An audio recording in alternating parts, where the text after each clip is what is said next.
Hello नमस्कार, good morning students. आप सभी का स्वागत है आज के इस सत्र में। आशा है कि आप सभी स्वस्थ और सेहतमंद होंगे तथा घर बैठे अपना अध्ययन कर रहे होंगे। बच्चों, जैसा कि आप सभी देख रहे हैं कि पिछले कुछ समय से हम लोग संस्कृत व्याकरण को लेकर के वीडियोस बना रहे हैं। व्याकरण की जो मोस्ट इम्पॉर्टेंट टॉपिक हैं हमने उसको लेकर के चर्चा की है। Class 8th NCERT syllabus, class 9th NCERT का और क्लास 10th में ही RBSC not NCERT RBSC syllabus वाले क्लास के जो 10th के स्टूडेंट हैं वे ध्यान देंगे कि ये जो वीडियोस बनाए जा रहे हैं ये आप तीनों क्लासेस के लिए ही उपयोगी हैं। यानी क्लास 8th 9th और 10th के संस्कृत में जो सिलेबस में कारक प्रकरण दिया गया है, कारक का जो टॉपिक दिया गया है उसमें आपके लिए जितना भी महत्वपूर्ण बनता है वो हम सभी इसको यहाँ पर विस्तार से चर्चा करते हैं। क्लास 8th में कारक का टॉपिक उतना ज़्यादा विस्तार से नहीं है जितना कि क्लास 9th में है, और क्लास 9th में जितना विस्तार से नहीं है उससे ज़्यादा बड़ा लॉन्ग जो है वो टॉपिक दिया गया है कारक का क्लास 10th में। तो छोटी क्लासेस 8th और 9th के स्टूडेंट्स पहले ही तैयारी करें, प्रिपेयर बन के रहें कि परीक्षाओं में अगर कुछ क्वेश्चन इधर उधर आ जाए, अलग आ जाए, तो आपको उसके लिए पहले ही तैयारी होनी चाहिए। कारक प्रकरण जो है एक मोस्ट इम्पॉर्टेंट टॉपिक है। तो बच्चों, आपको पता ही है कि जो ज्ञान है वो कभी व्यर्थ नहीं जाता है। तो क्लास 8th के स्टूडेंट ये ना सोचें, क्लास 9th के स्टूडेंट भी ध्यान दें कि जो टॉपिक है ये बहुत बड़े बड़े हैं, हम कैसे कर पाएंगे। भाई आप ही कर पाएंगे, आपके लिए ही हम विशेष तौर से इसको बना रहे हैं। तो बच्चों, आज अब अभी टॉपिक हम पढ़ने जा रहे हैं।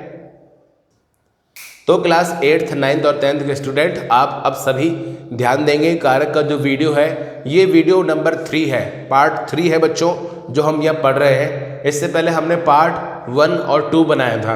तो पार्ट 1 में जिन स्टूडेंट ने अभी तक नहीं देखा हो वो जा कर के देखें, पार्ट 2 को भी देखें ताकि आपको पता लगे कि कारक में पहले क्या पढ़ाया गया है। मूल जो नॉलेज होती है, बेसिक जानकारियाँ होती हैं वो हमने पार्ट 1 में दी थी। बताया था कि कारक क्या होता है, कारक के भेद कितने होते हैं, कौन कौन सी विभक्ति के हिंदी में कौन कौन से चिन्ह होते हैं, तथा प्रथमा विभक्ति के बारे में विस्तार से हमने चर्चा की थी। प्रथमा विभक्ति क्या होती है, उसके चिन्ह क्या होते हैं, प्रथमा विभक्ति की पहचान कैसे करनी चाहिए, उसकी ट्रिक क्या होती है, उनके फॉर्मूले क्या होते हैं, ये हमने वीडियो नंबर 1 में बनाया था। उसके बाद हमने कारक का वीडियो नंबर 2 बनाया था जिसमें हमने कारक की द्वितीय विभक्ति और कारक की तृतीय विभक्ति के ऊपर विस्तार से चर्चा की थी। ये विस्तार से चर्चा इसलिए की गई थी क्योंकि जो आपके सिलेबस का मोस्ट इम्पॉर्टेंट टॉपिक है वो आप सभी के लिए एक बार खुल जाए, स्पष्ट हो जाए विस्तार से। हमने बहुत सरलता के साथ सेकंड वाली वीडियो पार्ट 2 में कारक की द्वितीय विभक्ति और तृतीय विभक्ति के बारे में आपको पढ़ाया। अब यह है कारक की तृतीय विभक्ति के बाद अब चतुर्थी विभक्ति की ओर हम ध्यान देंगे। ये वीडियो नंबर 3 है। पार्ट 3 में हम कारक की विभक्ति नंबर 4, चतुर्थी विभक्ति और पंचमी विभक्ति के ऊपर चर्चा करेंगे। क्लास 8th और 9th तथा 10th के स्टूडेंट ध्यान दें, जो आपके सिलेबस का मोस्ट इम्पॉर्टेंट टॉपिक है कारक, वो सभी टॉपिक हमने यहाँ पर लिए हैं। उन फॉर्मूलों को लेकर के हम विस्तार से चर्चा करने जा रहे हैं। तो बच्चों आइए अब हम शुरू करें। बहुत ध्यान से एकाग्रता के साथ इन फॉर्मूलों को आप ध्यान देंगे, इन्हें याद करेंगे ताकि आपको कारक को समझने में आसानी हो। आइए बच्चों, जैसा कि आप सभी देख रहे हैं कि बोर्ड पर लिखा हुआ है कारक प्रकरण। ये टॉपिक हमारा चल ही रहा है कारक का, जैसे मैंने आपको बताया। उसके बाद में आगे दिया है चतुर्थी विभक्ति संप्रदानम। चतुर्थी विभक्ति संप्रदानम, संप्रदान कारक। चतुर्थी विभक्ति में संप्रदान ही आता है। पहला कर्ता कारक, दूसरा कर्म कारक, तीसरा करण कारक। ये चतुर्थी विभक्ति है संप्रदान कारक, उसके ऊपर चर्चा है। तो आइए इसके टॉपिक पर जाते हैं। अब फॉर्मूला नंबर 1 है दा। दा लिखा हुआ है, दा का मतलब होता है देना। अब देना मतलब दान देना भी हो सकता है, तो किसी को कुछ अपनी तरफ से देना भी हो सकता है। तो दा धातु यानी कि दान देने के अर्थ में चतुर्थी विभक्ति होती है जिसको संप्रदान कारक कहते हैं। पहला फॉर्मूले में लिखा है दान देने के अर्थ में चतुर्थी विभक्ति होती है।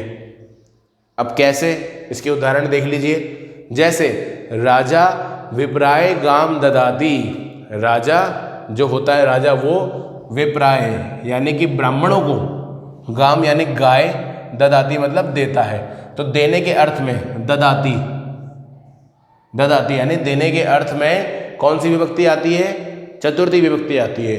जैसे कि आपको यहाँ फॉर्मूला बताया गया है कि दा यानी दान देने के अर्थ में ददाती जहाँ पर आ गया वहाँ पर चतुर्थी विभक्ति है। तो इसमें विभक्ति है 4 क्योंकि देने की बात की जा रही है। और किसको? ब्राह्मणों को। तो राम शब्द के अकॉर्डिंग जो चतुर्थी विभक्ति है, रामायण रामाभ्याम रामे रामाय यानी चतुर्थी विभक्ति एक वचन वैसा ही है विप्राय। तो एक ही टॉपिक में आपको 2 इसके निशान एक तरीके से सूचक मिल गए हैं जिनके आधार पर आप चतुर्थी विभक्ति लिख सकते हैं। इसके अलावा अगला और हम देख लेते हैं जो इसका टॉपिक है, जो इसका उदाहरण है, पिता पुत्राय फलम ददाती। जो यहाँ पे भी देने की बात हुई है, ददाती यानी देना, देने की बात हुई है। क्या? पिता पुत्र को फल देता है, पिता पुत्र को फल देता है, देने की बात हुई है। तो आप सभी देख सकते हैं ये दान नहीं है। एक प्रकार से आप सोच रहे होंगे कि दान देने के अर्थ में ही होता है, तो दान देने के अर्थ में ही नहीं होता है, इसके अलावा देने के अर्थ में भी हो सकता है। जैसे पहले वाले टॉपिक में तो राजा जो है वो ब्राह्मण को गाय देता है, दान देता है, ठीक है। उसके बाद पिता जो है वो पुत्र को फल देता है। होता है ना हमारे घर में, हम कभी एक साथ बैठ के लंच या डिनर कर रहे होते हैं तो डाइनिंग टेबल पर कुछ रखा हो, हम कैसे किसी को कुछ पास करना हो, कुछ भी फल फ्रूट हो तो कोई पास करता है तो वो भी हमें देता है। तो देने के अर्थ में चतुर्थी विभक्ति लगती है। ये बात आप गांठ बांध लीजिए, इसको आप याद कर लीजिए। इसके अलावा हम बात करेंगे अगले टॉपिक की। तो यहाँ लिखा हुआ है रुच धातु। रुच मतलब अच्छा लगना, रुच मतलब होता है अच्छा लगना, जिसमें आपकी रुचि हो, इंटरेस्ट हो। तो रुच धातु के अर्थ में भी चतुर्थी विभक्ति संप्रदानम कारक होता है, ठीक है। रुच धातु। अब रुच धातु के वाक्य कैसे बनते हैं? जैसे हरये रोचते भक्ति, हरये रोचते भक्ति यानी हरि को, रोचते यानी अच्छी लगती है, क्या लगती है? भक्ति। हरि को यानी कि नारायण को, विष्णु को, रोचते, रोचते यानी पसंद आना, अच्छा लगना। क्या अच्छा लगता है? भक्ति। तो यहाँ देखिए आप रोचते लिखा हुआ है, तो ये रुच धातु का ही बनता हुआ शब्द है, इसलिए यहाँ रोचते हैं। तो आपको सीधे चतुर्थी विभक्ति लिख देना है। अगला देखेंगे हम इसका उदाहरण। तो लिखा है बालकाय मोदकाः रोचन्ते, यानी कि बालकों को मोदका, मोदका मतलब लड्डू, रोचन्ते यानी कि अच्छे लगते हैं। बालकों को लड्डू अच्छे लगते हैं, मोदक अच्छे लगते हैं। रोचन्ते, रोचन्ते का मतलब रुच धातु से लिया गया है यानी अच्छा लगना। बालकाय मोदका रोचन्ते, रोचन्ते का मतलब, रोचन्ते कौन सी धातु का है भाई? रुच धातु का है। तो रुच धातु के अर्थ में चतुर्थी विभक्ति संप्रदान कारक होता है। यह है आपका फॉर्मूला नंबर 2, जो कि एक महत्वपूर्ण ट्रिक है। इससे आपको याद करना पड़ेगा ताकि आपको ये पता लगे कि चतुर्थी विभक्ति कहाँ किस अर्थ में ली जाती है। अगले फॉर्मूले की ओर हम देखें तो लिखा हुआ है क्रुद्ध। क्रुद्ध मतलब क्रोधित होना, द्रोह मतलब द्रोह करना, विरोध करना, ईर्ष्या, ईर्ष्या मतलब किसी से परेशान हो जाना, ईर्ष्या करना। आप जानते हैं ना किसी से ईर्ष्या होती है, नफरत। ईर्ष्या मतलब ईर्ष्या। अर्थ वाली धातुओं के प्रयोग में, यानी कि ये तीनों धातुएं हैं, कौन कौन सी? क्रुद्ध, द्रोह, ईर्ष्या। इन धातु, ये जो अर्थ वाली धातु है, इनके प्रयोग में जिसके प्रति कोप दिखाया जाए, ये टॉपिक है कोप दिखाया जाए। कोप मतलब क्या होता है? प्रकार से गुस्सा, अपने अंदर जो हमारे अंदर गुस्सा होता है किसी बात को लेके, तो वो कोप अगर कहीं दिखाया जाए तो उसके अर्थ में चतुर्थी विभक्ति संप्रदान कारक होता है। क्या हुआ? टॉपिक समझ लेते हैं फिर से। क्रोध यानी क्रोधित होना, गुस्सा आना। द्रोह मतलब द्रोह यानी द्रोह करना, विरोध करना। ईर्ष्या, ईर्ष्या मतलब किसी से चिढ़ना। अर्थ वाली धातुओं के प्रयोग में जिसके प्रति कोप, एक प्रकार का गुस्सा दिखाया जाए, उस अर्थ में चतुर्थी विभक्ति संप्रदान कारक होता है। अब देखिए इसके उदाहरण। जैसे असुरः हरये क्रुध्यति, यानी असुर जो है वो हरये यानी विष्णु पर, हरि पर क्रोध करता है। असुर यानी दैत्य, दैत्य कोई भी हो, वो हमेशा विष्णु भगवान से जरूर जलता है, चिढ़ता है। आपने रामायण महाभारत और उसके अलावा देखें तो ये शिव महापुराण, विष्णु पुराण, श्री कृष्ण लीला, आपने जितना भी देखा होगा उन सभी में जो असुर दैत्य हैं उनके बीच एक बात कॉमन आती है। वो बात ये है कि वो हमेशा विष्णु भगवान से चिढ़ते हैं, वो हमेशा शिव जी को प्रसन्न करते हैं, महादेव भोलेनाथ हैं उनसे वो वरदान प्राप्त करते हैं, और भगवान जो ब्रह्मा है उनका वो आदर करते हैं क्योंकि वो सृष्टि के पालनहार हैं, सबकी कुंडली वही बनाते हैं, सबका ज्ञान उनको होता है, इसलिए असुर उनको भी प्रणाम करते हैं, आदर करते हैं। लेकिन हमेशा असुर जो है हरि यानी कि नारायण से चिढ़ते हैं, उनके अवतार होते हैं समय समय पर, और भगवान नारायण ने ही असुरों का सबसे ज़्यादा विनाश किया है। तो ये लिखा हुआ है, वाक्य भी देखा जाए तो उसी आधार पे ले सकते हैं हम। असुरः यानी कि दैत्य जो होते हैं वो हरये यानी हरि पर, नारायण पर, क्रोधति यानी कि क्रोध करते हैं, उन पे गुस्सा करते हैं। अगला वाक्य देखिएगा तो नृपः यानी कि राजा, दुष्टेभ्य यानी दुष्टों पर, ईर्ष्यति यानी कि ईर्ष्या करता है, जलता है दुष्टों से, और द्रोह्यति यानी उनका द्रोह करता है, उनका विरोध करता है। कोई भी राजा होगा अगर उसके राज्य में कोई उत्पात मचाए, कोई दुष्ट आकर के हड़कंप मचाए तो राजा को उससे ईर्ष्या होगी, जलन होगी कि ऐसा क्यों कर रहा है, उसको बहुत गुस्सा आएगा। तो द्रोह्यति यानी ये द्रोह भी वो कर सकता है। ये जो बच्चों जिस तरह से निशान बनाया गया है इसका तात्पर्य ये है कि ये जो वाक्य है नृपः दुष्टेभ्य ईष्यति यानी यहाँ पे ईर्ष्यति भी रह सकता था, तो ये नहीं आता तो इसकी जगह द्रोह्यति भी आ जाता, या इसकी जगह क्रोध्यति भी आ जाता। तो तीनों जो धातुएं हैं हमने ऊपर वाले फॉर्मूले में बताई गई है, ये तीनों धातुओं का अर्थ एक ही होता है, गुस्सा करना, एक प्रकार से किसी के प्रति कोप यानी गुस्से को दिखाना। तो ये वाक्य थे आपके, जिससे आपको पता लगा कि असुर जो है वो हरि पर क्रोध करता है। इस तरह का वाक्य कहीं भी आपको दिख जाए और आपको पूछे कि बताइए कौन सा कारक है, क्या कारण है, तो आपको सीधे सीधे बताना है कि चतुर्थी विभक्ति संप्रदान कारक है, और कारण है कि जो भी वहाँ शब्द दिया जाए क्रुद्ध धातु योगे चतुर्थी विभक्ति बहुती, और दे दिया जाए वहाँ पे ईर्ष्यति ईर्ष धातु योगे चतुर्थी विभक्ति बहुती, और जो भी ये तीनों फॉर्मूले हैं इसके अर्थ में हमेशा चतुर्थी विभक्ति होती है, ये आपको मान के चलना चाहिए। अगला टॉपिक देख लेते थे कि तादर्थ्य में यानी जो अर्थ है उसके विशेष अर्थ में, यानी कोई शब्द है, कोई वाक्य है, उसके तादर्थ्य यानी उसके अर्थ में हमेशा चतुर्थी विभक्ति होती है। तादर्थ्य मतलब कह सकते हैं कोई वाक्य दिया गया है, उसमें महत्वपूर्ण जो चीज़ है, जो वस्तु या जो वाक्य है, शब्द है कह सकते हैं, उसके अर्थ में देखा जाए कि कौन सी विभक्ति लगी है, उसके अनुसार वहाँ उसका ज्ञान होता है कि ये कौन सी विभक्ति है।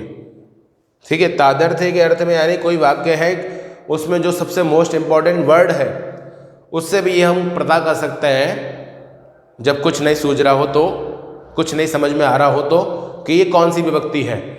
उस शब्द को पढ़ करके हम धातु रूप याद करके पता कर सकते हैं कि कौन सी विभक्ति है। जैसे दानाय धनम, दानाय धनम, धन जो होता है किसके लिए होता है, दान देने के लिए। अब दानाय जैसे रामाय था, राम शब्द की चतुर्थी विभक्ति है, रामाय आपको ज्ञात हो जाता उसको पढ़ के कि चतुर्थी विभक्ति है, राम शब्द याद होते होंगे। तो उसी प्रकार दानाय यहाँ पर आ गया तो दान के लिए है धन।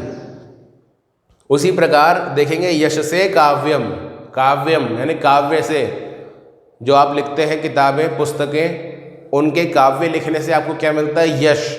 तो यश से, इससे भी आपको ये प्रतीत हो रहा है कि चतुर्थी विभक्ति है।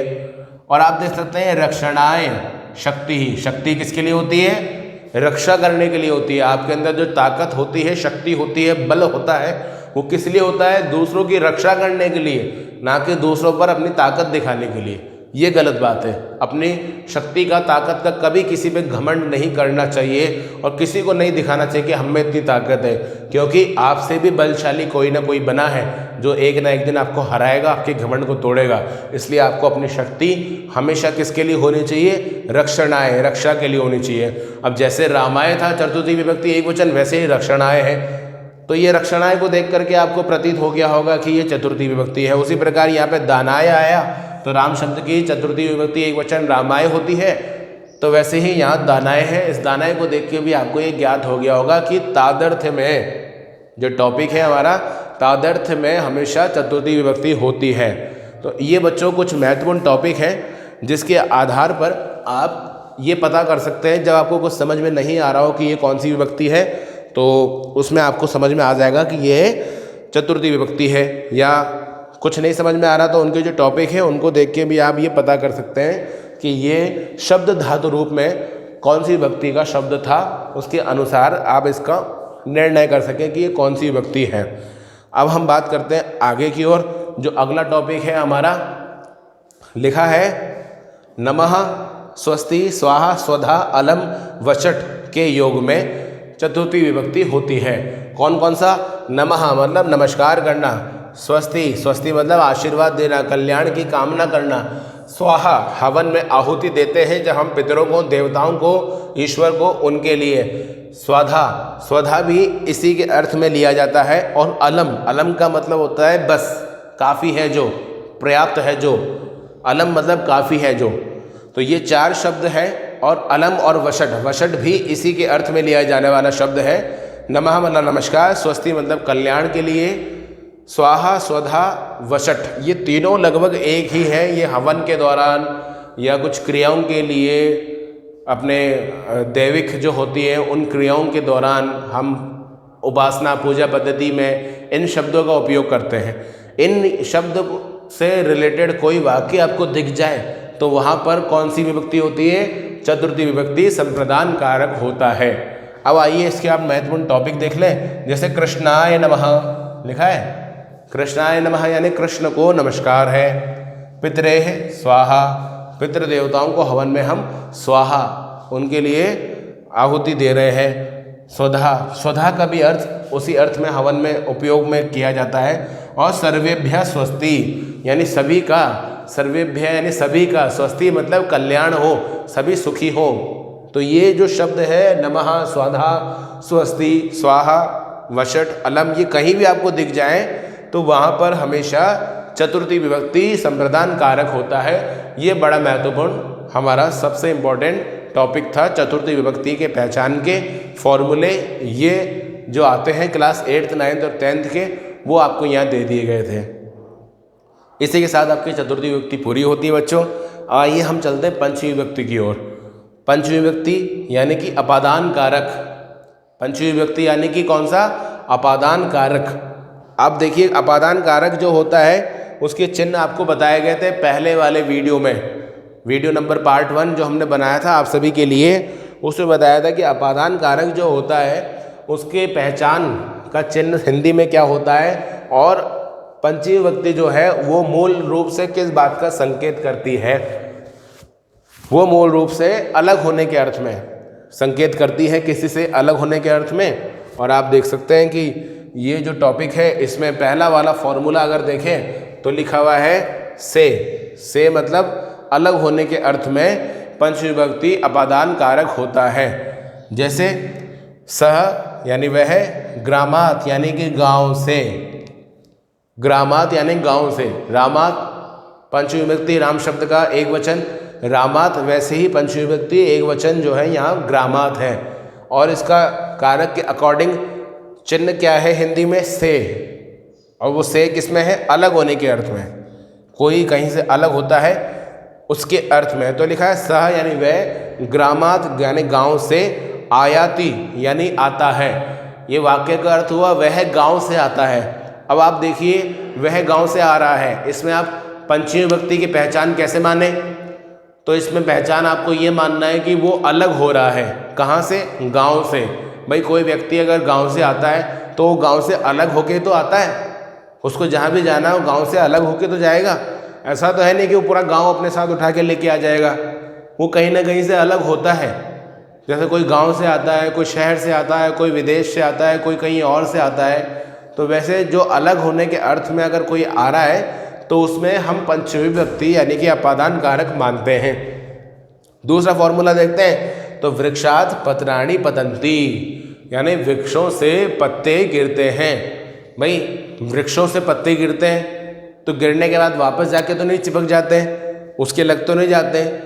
यानी एक बार कोई चीज़ किसी से अलग हो जाती है जो बाद में जाके ना लगे, या एक बार कोई चीज़ कहीं से अलग हो गई, कोई वस्तु कहीं से कोई अलग हो गई, तो अलग होने के अर्थ में हम पंचमी विभक्ति का प्रयोग करते हैं। जैसे कि दूसरा उदाहरण था वृक्षात पत्राणि पतन्ति, यानी वृक्ष से पत्ते गिरते हैं। तो वृक्ष से पत्ते ही गिरे, उसके बाद अलग वो हुए, तो हम यहाँ पर पंचमी विभक्ति मानते हैं।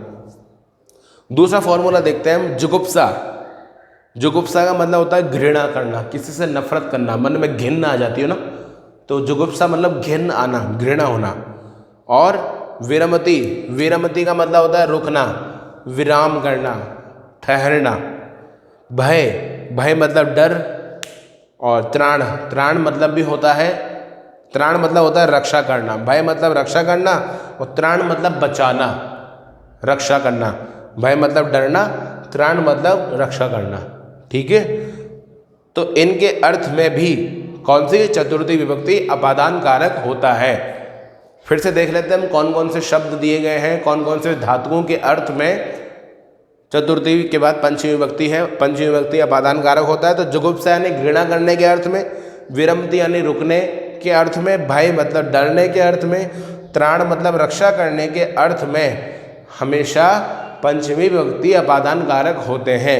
उदाहरण के लिए देखिएगा, जैसे पापाद विरमति, यानी पाप से विराम लो, पाप करने से रुको।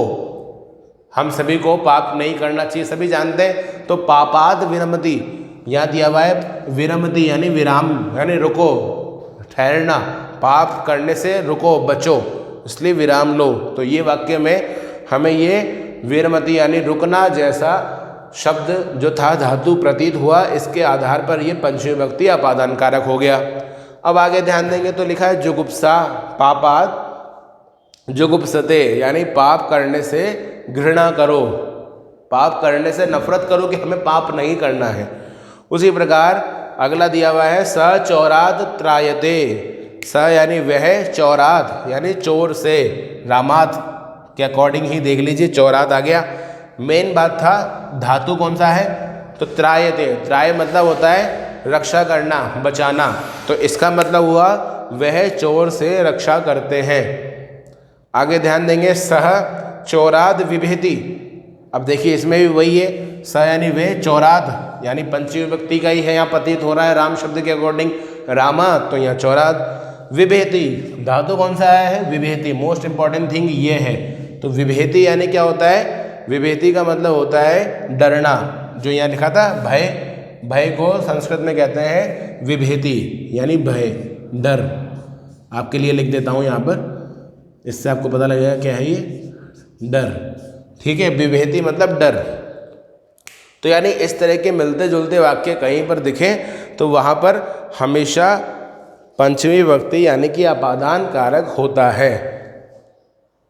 तो ये आपके लिए मोस्ट इम्पॉर्टेंट है जो चल रहा है टॉपिक। इसके बाद अब हमारा लास्ट बचा है पंचमी विभक्ति। जैसे कि आप सभी बोर्ड पे देख रहे हैं कि नदी जहाँ से निकलती हो, कोई नदी है कहीं से निकल रही है, कोई वाक्य दिया है जिसमें नदी का कहीं से निकलना, प्रकट होना जैसा प्रतीत होता है, तो वहाँ पर हमेशा पंचमी विभक्ति अपादान कारक होता है। जैसे गंगा हिमालयाद प्रभवती, गंगा हिमालय से प्रकट होती है, निकलती है, पैदा होती है। अक्सर ये वाक्य बहुत आता है परीक्षाओं में।